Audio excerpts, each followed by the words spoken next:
Okay, so let's get started.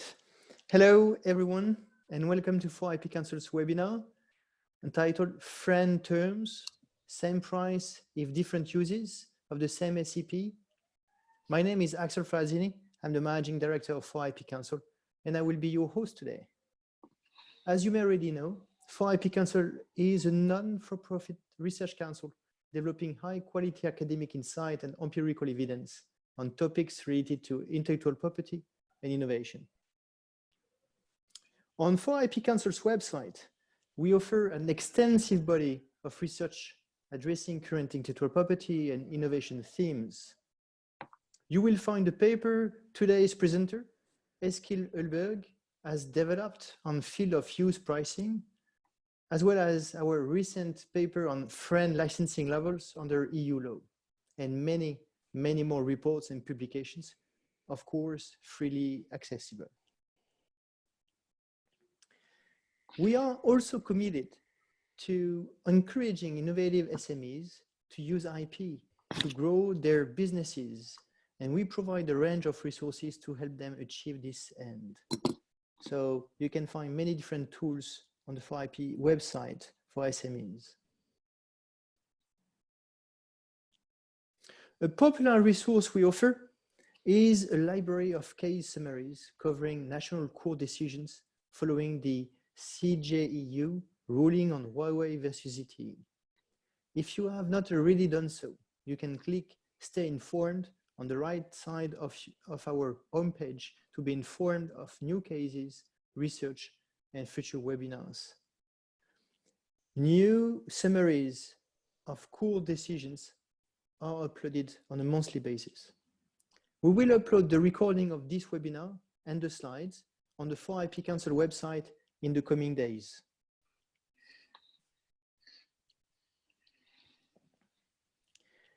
Now, I would like to introduce to you our great speaker, Dr. Eskil Ulberg. Eskil is a senior research scholar and adjunct professor in economics at George Mason University. His focus is on markets in patents. Current applied research involves a multi-country project to evaluate the economic potential of leveraging the human capital formation of developing nations through markets in patents. This will include a field experiment on market efficiency given institutional and taxation policy. Eskil's teaching includes African economic development, international money and finance and international economics, theory and policy. Prior to research, Eskil worked a management consultancy for 2 decades with a wide range of business sectors, governance, on policy problems and international organizations, specializing in risk management. Without further delay, Eskil, thank you for accepting the invitation, and the floor is yours. Well, thank you so much, Alex, for inviting me to have this talk. I really appreciate that. So how do you start such a complex theme? Well, Roland Coase once quipped, economists study theories about an economic system that does not exist. So instead, we should study choices that real businessmen make and businesswomen. So this is the take in this paper, that we can not only rely on theories, we also need to understand how companies and governments and so on really operate, and what kind of choices they have in front of them. So the topic in economic terms is then around the price differentiation. We say economic efficiency, meaning what makes everybody better off economically, and the relation to a field of use pricing of SEP licenses under FRAND terms. So field of use pricing means then you price technology by the field it is used in, and SEP licensing, that is in the telecom. For those of you who are not familiar with the telecom business, that's standard essential patents, which are included in patents, which include in standards which are essential to performing in mobile telephony, data, and so on. And under FRAND terms, these are the terms they are negotiated under fair, reasonable, and non-discriminatory terms. So the discussion is then, can such pricing of different fields for these standard essential patents under FRAND terms, are these economically efficient so that everybody's better off or not? That's the topic.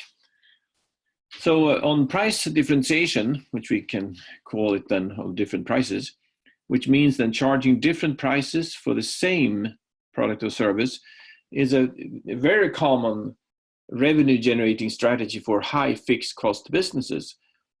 So for example, in travel, you can differentiate on time, when you buy your ticket in air travel and so on. Your age, if you're a student, retired, if you're working, and so on, different kind of social dimensions. And also in the internet service providers, you can charge differently by the speed. You have different megabits per second and so on. But the actual pipe, the actual fixed cost involved, putting fibers in and so on, is there, right? But one tries to differentiate then depending on speed that you want to use. Also in utilities like electricity, where you have peak load pricing, you price higher in the morning or in the evening, and depending on the overall consumption. And there are also loyalty programs and many other ways to do this. Loyalty programs, for example, if you travel a lot, you get some discount, or if you buy a lot, you get discount. Or if you are a very special customer, you're a VIP customer and so on, you can get individual offers. So all these kind of ways of pricing them, it serves then to increase the revenues, and that's particularly important when most of the costs are fixed. And this is very similar then to standard essential patents and to patenting, where basically all the costs are upfront in the investment in the technology, patenting, licensing, and so on, to prepare that. And once the technology is there, the actual licensing is cheaper, certainly compared to developing it. So that's the starting point, the general starting point. Now, very importantly, patent holders can choose licensees by field of use and who to ask, creating a mechanism of price differentiate. And this has been in place. It is actually a principle of the patent system since 1474. So it's a good time now, after 46 years, to start to discuss this topic, I think. Now, with this mechanism, patented technology can then be distributed, right, through this market mechanism of different fields of use to maximum number of firms. So the purpose with this principle and mechanism is then that you can reach high value users, low value users, and so on. You can reach as many as possible with your technology, so you distribute the technology in the economic system in this way. And now then the question is whether such distribution of technology through field of use pricing, is that under these FRAND terms, is that economically efficient? I mean, is everybody better off by doing that, or is it better to have one price for whatever use you have of the technology? This is the discussion, and that is a quite challenging discussion, and there are many reasons for this. First of all, we may ask, why it's important, perhaps, to discuss this. Well, there are many, actually quite high caliber reasons for this today. So that's why I think it's quite timely to have this discussion. First of all, the fair, reasonable, and non-discriminatory terms used today, they are used to provide global wireless technology with the interoperability, so we can connect systems all over the world, right? So these FRAND terms are essential to provide this technology to the whole world. So that just that point makes it kind of important. And furthermore, to add to that, Internet of Things, which means fridges and cars and everything that communicate with each other today, and in factories, environments, and so on,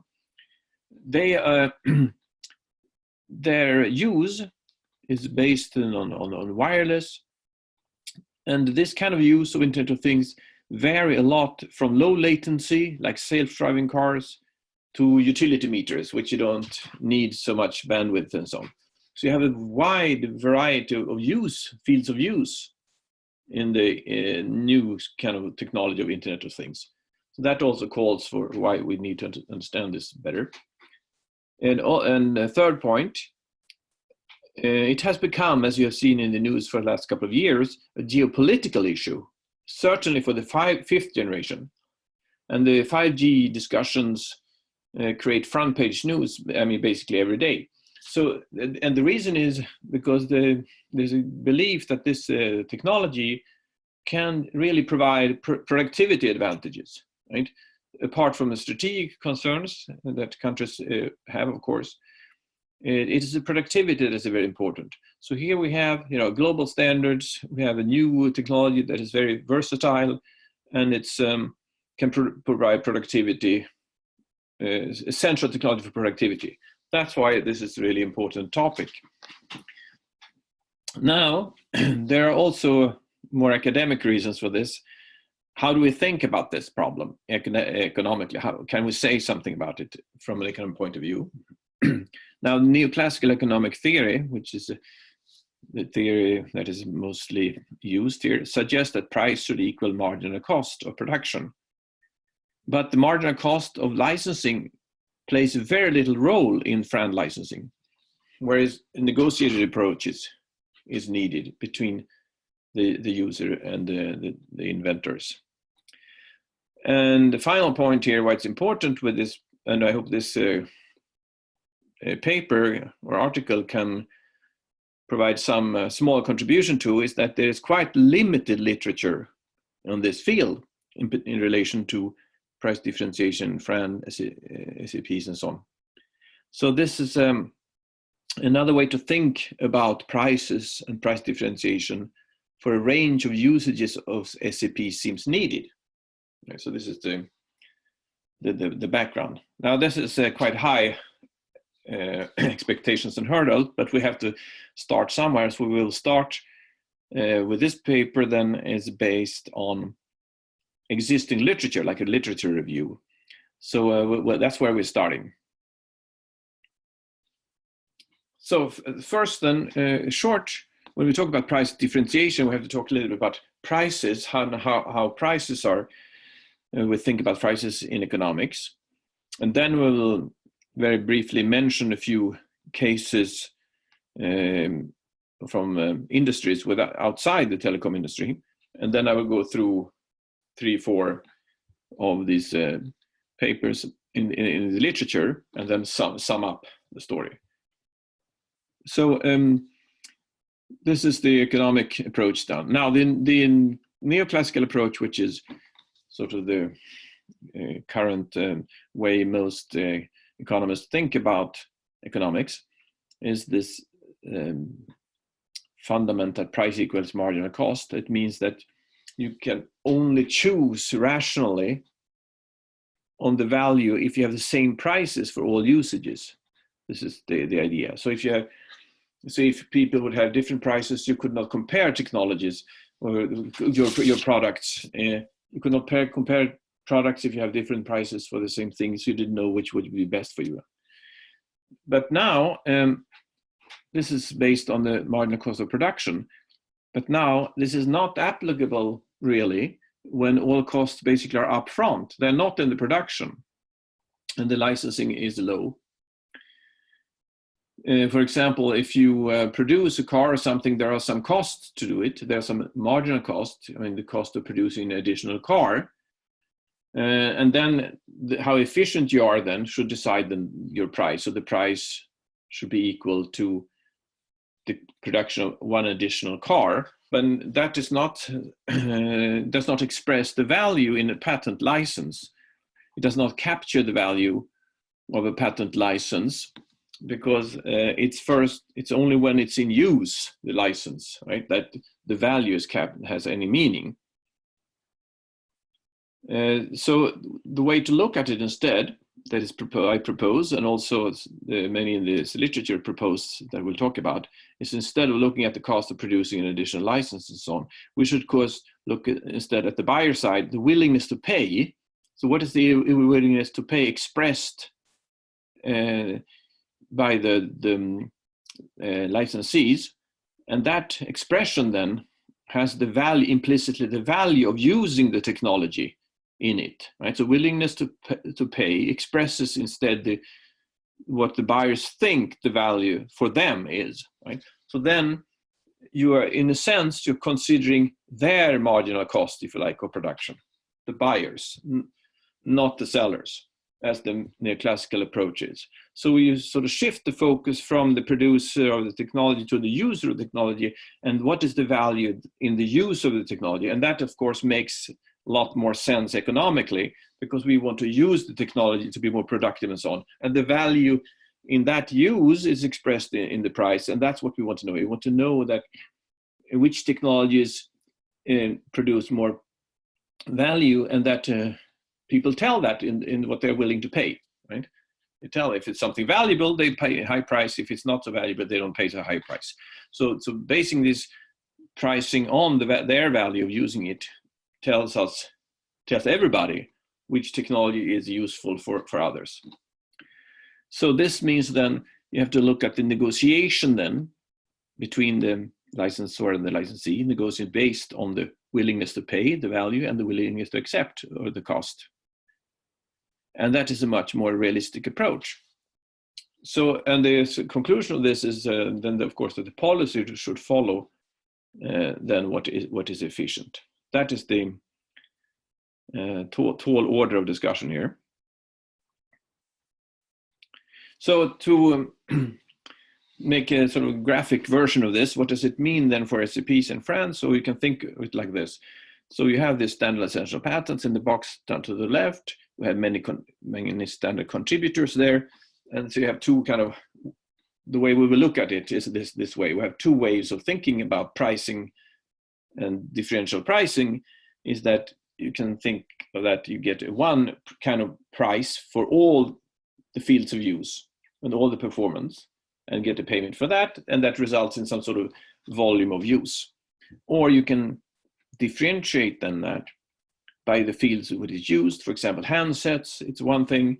Internet of Things production, as we mentioned, smart cars and all these kind of things, that's very different. And then the handsets are high level, low level, and so on. There are different values here. And instead of looking at then one price for technology, one same price, we can differentiate, and then we'll see, is this more efficient or not? That's the discussion, right? To approach this discussion with the limited literature that we have, we're looking at three different angles of the problem. So bear with me for this analytical approach, and then we will look into the papers here. So you can say that you are the licensor are operating in an environment, field of use, licensing SEPs under FRAND terms. That's their environment they're operating in.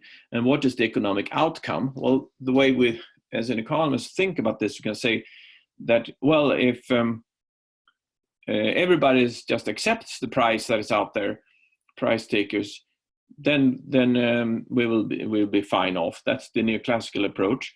The outcome that we are looking at, it's a different approach. That's literature based on willingness to pay.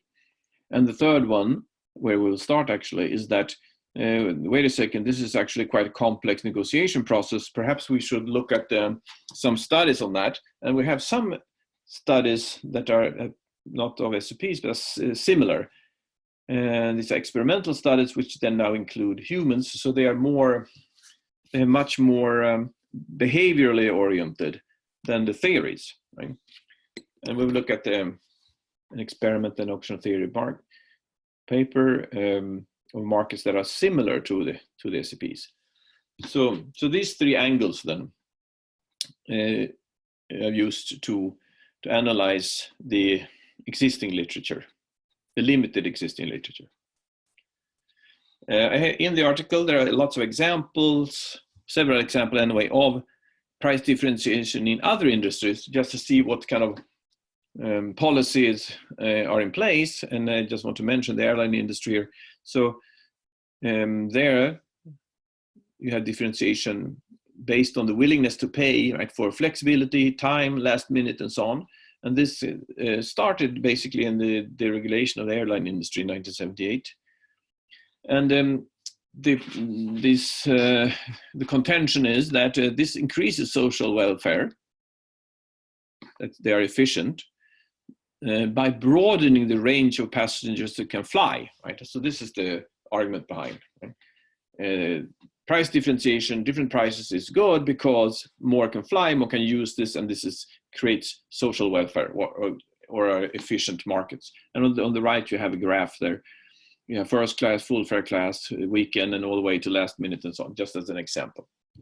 And in the paper, there are other examples on internet services, digital payments, and so on. Even the European patent system, who has an incentive system to make sure or give incentives that the technology that is in use is protected, and that is not in use is open.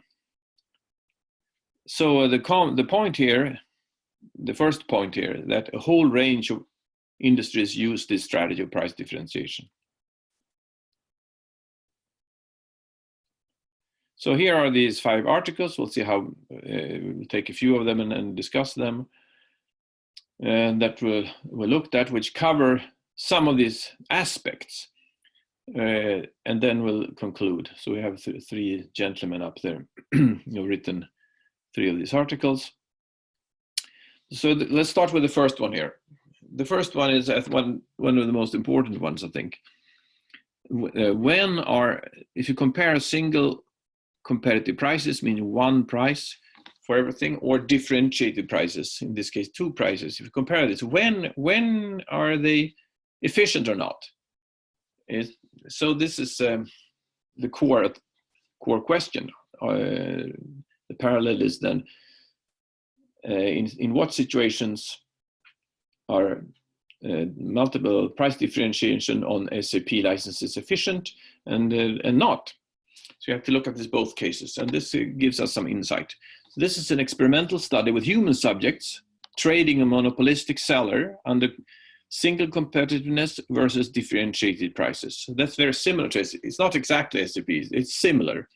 That you have these rights, you must negotiate them, but they have under FRAND terms, but it's a negotiation of the price. And this experiment then includes people. So there are people who are trading these rights in the experiments. So we get input from how people react when they have these choices.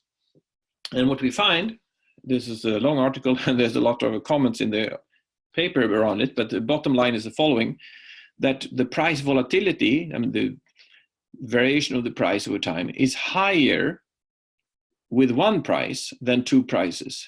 Okay, so this is a very important finding, or let's say input to this discussion, that it's higher, especially when a large number of low-value buyers get their bids rejected. So if you can choose between 1 price and 2 prices, the price volatility or the risk is higher with 1 price. And especially when lots of low-value users then reject it. So you can think about high-value users of SEPs. They are maybe comfortable, but there are lots of other usages for which this price is too high. So they're rejecting it and rejecting the off-price offers. And what we see here is that with 2 prices, then you get less price volatility, which is very important from an economic point of view when it comes to investing and so on. So we also see then in this experiment the differentiated prices are more likely to be accepted than 1 price, meaning that you have a bid and ask and you're accepted except when more than 50% are rejected. So if you think about 2 prices of field of use A and D, for example, then they have different levels of price, right? So they are likely to be more accepted, but except when the there's a lot of rejections, which means basically that the prices are very wrong. So, but it's not the whole story, right? We have to compare now these two options. So revenues of seller for sellers are higher with a single price when there are fewer rejections, but better if there are two prices. So now this means that if the value, right, if there are few rejections, then people cannot accept this single price, then that generates more revenues than if there are two prices, if there are lots of people rejecting it. So this means that if the values for SEPs, if the value is small, then SEPs holders may be better off with a single price, with the difference in between these two. So this comes to a major conclusion from this article, that it's the absolute difference in the value of the fields of use that decides whether a single or differentiated price are more efficient. Right? So this is so if the value of the usages is very similar for the user of the use of the SEPs, then it's more efficient with one price. But if the values are quite different for the user, then it's better with differentiated prices. This is a major thing that one should further investigate, for sure. And this, the reason is in part then because of the rejection, but it's also the risks that the price volatility. And this kind of experiment sort of, as you can hear, scratches the surface, you can say, of this kind of problem. But it is the most behaviorally rich environment of all these papers. The other papers are, and typically are theoretical, where people are replaced by mathematics and assumptions. But here you have actually humans who are inside the discussion. So why is this important? We'll come back to that a little bit in the end. But it's important because the new technologies, in particular 5G, they are designed for multiple usages. Right? They're not designed only for smart cars, only for meters and so on. This technology is designed for all kinds of usages. Not just doesn't happen to be like that. Like in 3G, we had cell phones we can call with, and then there was this kind of text messaging back and forth between the phone and the tower, and that turned out to be a pretty good way to communicate between people as well. It was not planned like that, but then we have now text messaging like crazy. But these technologies now are designed with this broad value use, so that's why it's very important to understand that efficiency comes with different prices when the values are very different. So that's the one. And then quickly, as a sort of backdrop to that, it's an article, more theoretical article based of the same author, Vernon Smith. He's the 2002 Nobel laureate in economics. And this is the sort of precursor where a theoretical discussion is based on auctions and auction theory. And this this case here is a theory approach for treasury bills under uncertainty. Okay, so now we have uncertain outcomes, and then we see that if we have differentiated prices under uncertainty, the value then lower bids compared to a single price. Okay, so this is the uncertainty plays an important role here. If the values are similar, then the sum of the two revenues in two prices is lower. But if the values are very different, the sum of the revenues may be higher or lower, right? So it's not clear that the SEP holder gains from one or two prices, but what we see here is that the revenue stream is more, maybe better or worse because of the uncertainty. So the uncertainty plays a lot of role into the themes. Now, the third one, this is another completely different way of thinking now. So we move from experimental to another approach now. So we're back into the theory world here, differential pricing and marginal willingness to pay. So Mr. Varian here, he discusses this important distinction of using willingness to pay or not. So the key concern here that he's looking at is examining the welfare consequences of differential prices. It's whether or not such pricing increases or decreases total output. Okay. So this is the same core question: is this beneficial or not with differential pricing? It's a discussion of how products and services exhibiting larger fixed costs or economies of scope in the telecom business should be priced. So he's looking particularly at the telecom. And this is the same story again. We have large fixed costs. So how could these products and services, should they be priced?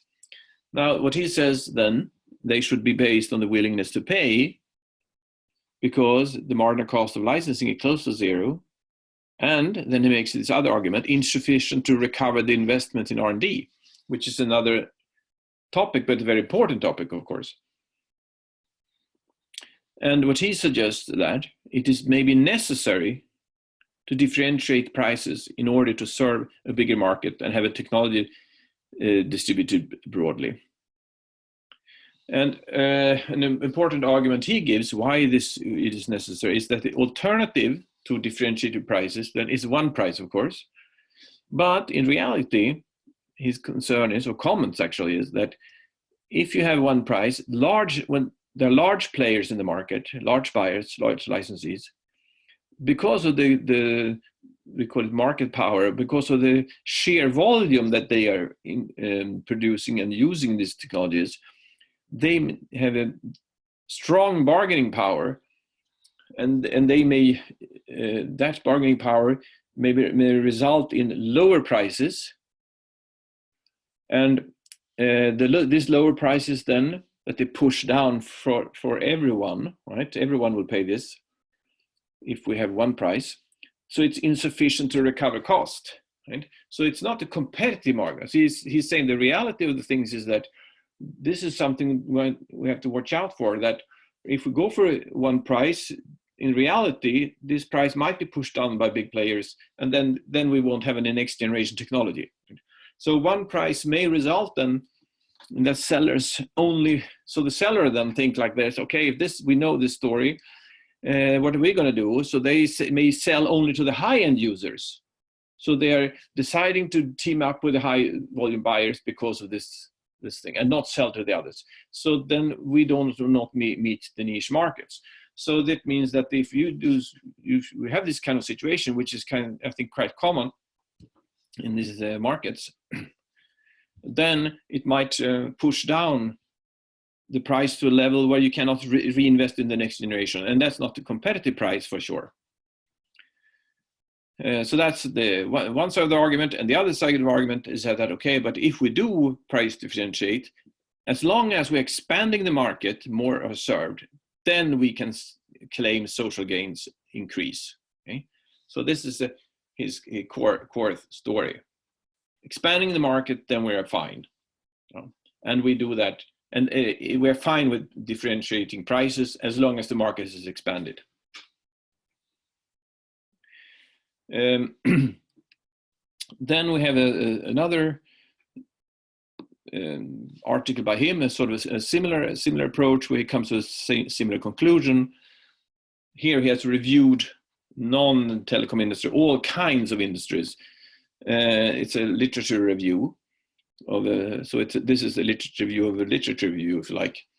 And the common bottom line here is that what he finds is that basically expanding the markets is the name of the game. If the differentiation does that, then we will have a situation which is efficient. So it's he's wrapping up all other industries and saying this is the claim we can make.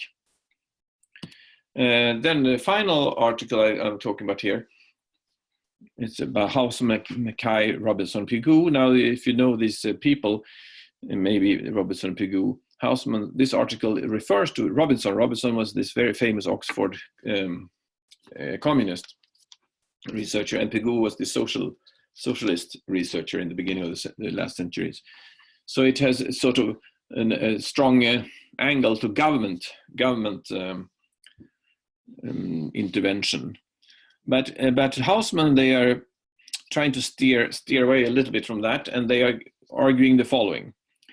Are there dynamic welfare gains, which means that there are incentives to invent the next generation of technology or not, right? That's does price differentiation, is there a trade-off between being able to invest, having differentiated prices in the short run that might be not so good efficiently, but in the long run, since it racks up revenues, it might be good for investing in the next generation of technology. Is that the case or not? So they found the following. So even if you ignore this next generation impact, the dynamic gains, and you do differentiated by segments, you have like in the SEP field, you can think then of these IoT segments of all kinds of levels there, from self-driving cars to meters and so on. You have the handheld segment, you have the smartphone segment, you have the powerful smartphones and easy smartphones and phones, all kinds of segments. If you ignore the dynamic effects by that, they claim that there is no such trade-off, but instead even the static effects, meaning that they're efficient in the short run,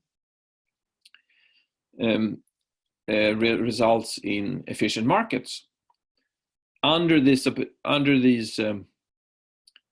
two conditions, one is that the opportunities to serve new markets.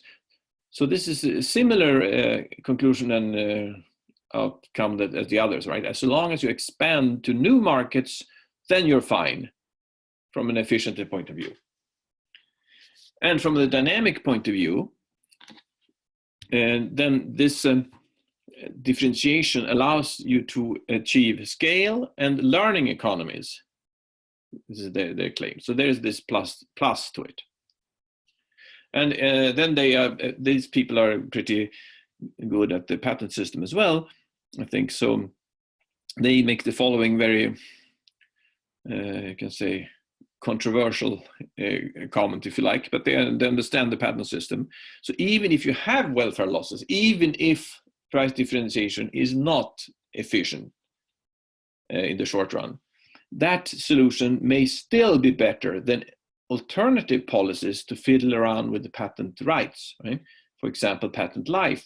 So if you have a long patent life, right, the incentives to invent are more powerful because you get the rights for a longer time, or any kind of things with the patent, but they pick up the life of the patent, the length of the patent. So even if you are a little bit negative on the social gains, then they think that, they say that it's still better than fiddling around with patent life. Patent life discussion has been going on for a very long time, and they come and go in, a decade here, a decade there. So they tie into this other discussion. Just wanted to mention that. So the bottom line, they started off with the welfare gains and so on. So they say that price differentiation of SEPs may therefore not be anti-competitive under these conditions of expanding markets. So they come to this conclusion again that it may not be the case that it's an anti-competitive behavior of differentiating prices as long as new markets are served. Right. So this is quite. They're all singing, as you can hear, they're all singing a very similar song, these people. So this supports them, this article also supports the view that field of use pricing is socially desirable if markets are expanded. So now I wanted to give you some sort of sum up here, and then we can maybe discuss some questions. So I wanted to be a little bit slightly provocative in the comments. I have this opportunity. So no more high tech for bananas. This question, maybe you wonder what that was. That was the deal that the developing countries offered the developed countries in the TRIPS negotiations. We'll give you high tech for bananas. So what I'm saying that, okay, let's, we have a rather limited literature on the theory, and we need to create work in this field to develop it and to understand this more of the inventor relevant questions, policy questions, academic questions. There are all kinds of questions we need to understand further. So I suggest that we should, those who are interested, create more work in this field. And also we should rethink this concept of high-tech for bananas. So the underlying economic thinking there is that technology as products, right? So you compare high-tech for bananas, a product for a product. But we should change that. We need to move from that, in my view, to high-tech for high-tech, right? Because technology enables many products and services, right? It's not the same as bananas. So we have to move away from that kind of thinking that technology is as a product. Technology is enabling products and services. So that's why, and those products and services then have different values for the user. That's what motivates, in principle, the price differentiation. So what we can say with this literature review, anyway, is quite similar stories, that you can say that a single competitive price has to be rejected on principle, because the patent system gives these rights since 1474, and on efficiency, because we see that if then these conditions we have found, if then you can serve markets that are not served, right? Then you can reject that idea. So this is the expanding market argument, and this should not reduce competition then in the downstream product and service markets, of course. And the second one, and this is the behavioral study, right? Which I think is really central, that if it's not only enough that they are serving new markets, also the field of use values have to be dissimilar, because if they are similar, then a single price appears to be better. And then if the values are dissimilar for the different usages, then you have lower risk, low volatility in prices, which is what you want as an investor. Right? You want to invest in new technology. You want to have less risk in that value, which is less price volatility. Okay. So these two conditions then are very important. But I think that we can with this literature study, we can actually say that we can reject the single competitive bid on principle and efficiency. Under these two conditions, expanding markets and that the values are dissimilar enough. Now, why is this important? And I touched on this already. And this is an important discussion to create more work in this field, because, as I mentioned initially, 5G, as I understand it, 5G was designed for multiple usages. Right? So you have a technology designed for different usages.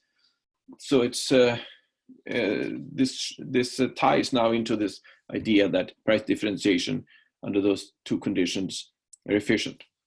So another thing we can say in summary, it allows patent holders to achieve economies of scale or learning. I mean, they will learn now what are the prices, especially of low value use, right? Of high value use and so on. In the negotiation, they will learn that. That's very important for the next generation. And as one of these articles pointed out, that it may be necessary to do this. This is the last article, number 5. It may be necessary to have differentiation when we have high fixed costs, because of this market power argument that they might be pushing down prices and make it suppress the niche markets because the sellers focus on the large players. And finally, this is a comment I think it's not discussed very much at all, but I have it in my, I hope that is, it's in the article, and is that in reality, as I understand it, for practical purposes, when the SEP holders try to license, you have to find those who are potentially infringing and using it, right? And it is, and if you have lots of low value users, they may be free riding on this technology. They don't have a licensing contract. But it's, if I understand it right, this is sort of known by the SEP holders that there are certain segments where they're using the technology, and they are hoping, someone has to correct me if I'm wrong on this, but they are hoping that these small actors will become large actors, and then you can enter license, right? So they're playing exactly this market power game. They're going for the big cats, and they let the small grow first. But the problem, that is, as I see it, but from an economic point, that is not a very good idea. It's much better if you have the differential pricing. You can price these smaller players also, because now these smaller players, they can now export their products using the technology. They can export it legally, right? So there's another distribution mechanism that kicks in. It's not neither parallel import or infringement that takes place, but they're actually providing these new products and services at different low value segments, or even very high value segments, possibly, to without so much free riding. So the final point then is that the need then for a policy to price differentiation is needed, and to sustain technical advantage in the long technical advantage, meaning 5G, 6G, 7G, and so on. That was it. I hope we still have 12 minutes, so I'm happy to take any questions. Thank you very much, Eskil. It was a great presentation, and clearly you are very good in simplifying complicated concepts. So I have received several questions during your presentation. The first one is, what is the most important policy lesson from what you have just explained, in your opinion? Yes, I think it's this that is two. I can flip it back here. Maybe I can flip them back.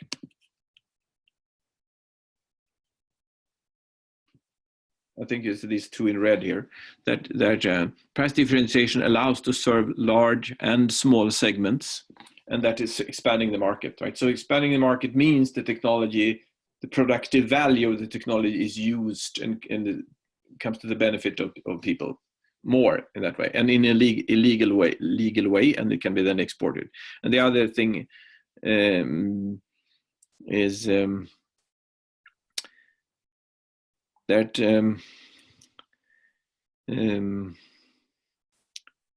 maybe that is the main lesson there. The other thing is this differentiation between prices.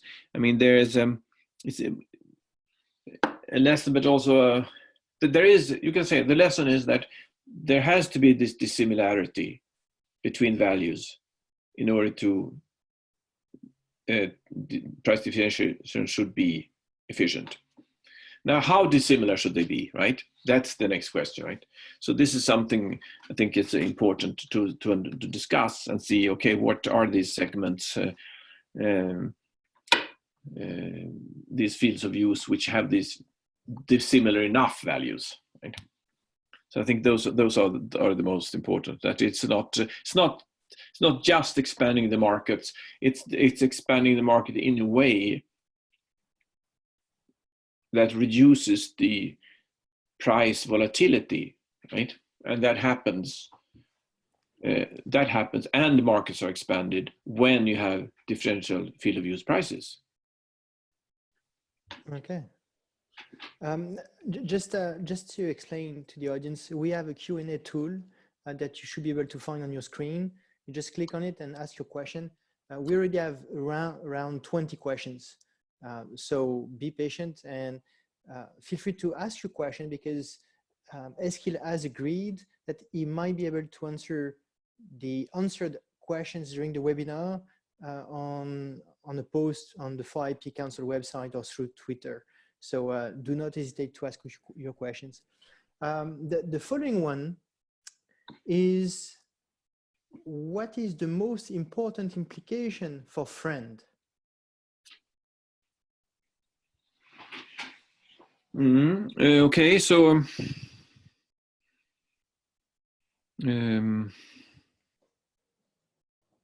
So the analysis is like a market analysis. So, and we want to have efficient prices and so on. So then the non-discrimination part, the fair, reasonable, and the ND, the non-discriminatory part, should then take into account the value or the field of the users, right? So when you because the price should be non-discriminatory, you cannot just you have to take into account this field of use values of the different groups, right? Otherwise they are discriminatory. This is what it means. If this concept is accepted as a way of policy, then that has to be the case. So then one has to perhaps group then usages, with who are dissimilar enough, right? With similarity of values that are dissimilar enough. So the non-discriminatory part have another dimension to it, right? It's not just you heap on costs on a competitor or something like that, but these competitors or partners are now at very different level of value, right? So one should think about that in the ND. That's what I think. Okay. I'm trying to select some of the questions because there are many coming up. One is, okay, SEPs are self-declared in some cases.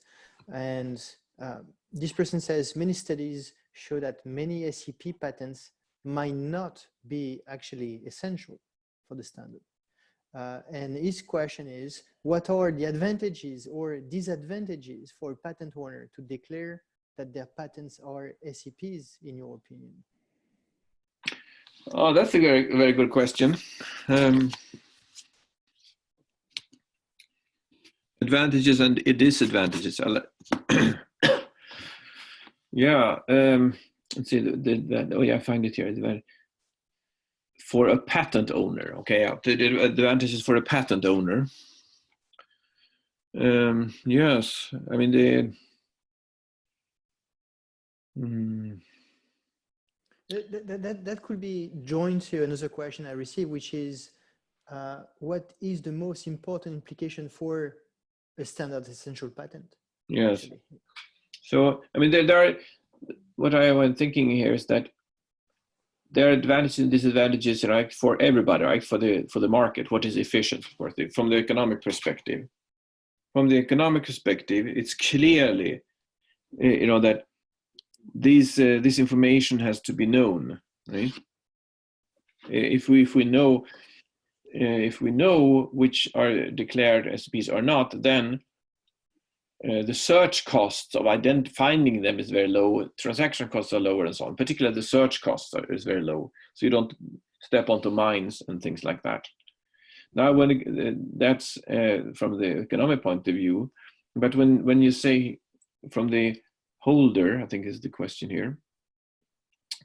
Well, it depends on their strategy, right? What kind of strategy they use. I think this is the question. I have actually another article on this topic. It's called The Language of Trust. So it's which strategy are you using? Are you using a strategy of predominantly developing your own technology? How reliable and you use SEPs as sort of backbone standard, or are you using really the SEPs as the cooperative approach? So if you are gaining your money out of features which are not in the SEPs, you just use it, then what people tend to do is they tend to hide as much as possible and compete on protected but essentially hard to find technology. But if you are more into cooperation, which is the idea, of course, with SEPs and FRAND, if you want to do that, then the advantage is to declare, because then others see, where you are in your technology. So then the others can specialize, they can license with you, or they can specialize. that's the short term, right? But in the long term, people don't want to reveal their research areas and things like that. So people might find that some of the SEPs, they should be kept a little bit more secret, not to reveal our future research, because they signal also where the expertise is, right? But if you are interested in collaborating to develop technology, you should definitely declare them, because then your position in technology and potential new technologies become known by the others, and then they see you as a trading partner in technology, and that allows both parties to win, both at the company level and at the economic level. Sorry for the long answer, but it's a tricky question. Yeah, several questions are actually related. One, I would say I can reformulate 4 questions in one that is related to how does it sit with the law on patent exhaustion? Is your study covering the patent exhaustion concept or not? No, not particularly. I mean, so not explicitly. I mean, implicitly.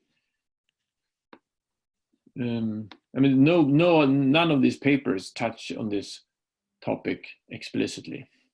Okay. And this is not really. I mean, it's only this point, that I think that if licensing low-value users, then to avoid free riding, right? So then you protect your technology, you license it, and you sell your product on the export market, and then your rights are exhausted, right? That's the only connection here.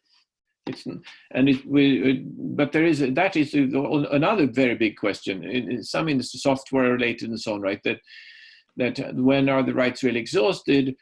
Is it first sale, or is it in the bundle of components, or when is it exhausted really? And this is not covered at any explicit way.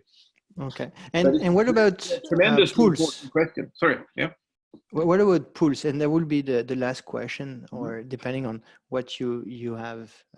So what, in your opinion, the role of the patent pools? Have you been able to look at this in your research paper? Not in the research paper, but I mean the patent pools, it's another way of cooperation, right? You want to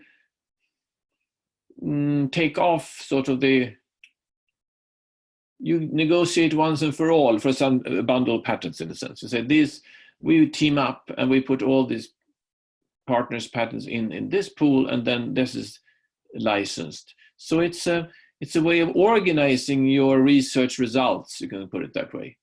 And that's, I think, is a great idea, because then small and large players can actually play a stronger position in some technology. So it's more one dimension of it is how you cooperate in technology, and these patent pools serve a very important function. But then there are these bad guys too, of course, who pool patents just to sue each other. But that's not what I'm talking about here. I'm talking about we talk about SEPs here, so that's not the same thing. I think that's a good mechanism of cooperation. Okay, and there is another question that was asked at the early beginning, I kept for the end, which is, what would be an advice for policymakers, in your opinion? Oh, so then that would be, to really look into this dynamics of, it ties to the last question actually, the dynamics of creation of technology, and that technology can be used in a variety of products and services, right, which create economic growth. That it's not just this one technology, one product, it's one technology, many products of many values and so on. So the policymakers must understand the dynamics of that. What does it mean for the economy's use of the technology and distribution of technology when it's so highly dynamic? That I think is the device there. Okay, So thank you very much, Eskil, for your presentation. As I mentioned before, the presentation will be made available on 4IP Council website after this webinar. Also, please feel free to subscribe to our newsletter to receive updates on relevant academic studies, future webinars, and case law summaries. As promised, we will take all the questions and we'll see if Eskil will have the time to provide some answers. And for the time being, I would like to thank you all for participating. Thank you again very, very much, Eskil, for your participation. And I'm looking forward to talking to you in the near future. Well, thank you so much, Axel, for all this. And thank you for all the questions. I will try to answer them. Thank you. Bye for now. Bye-bye.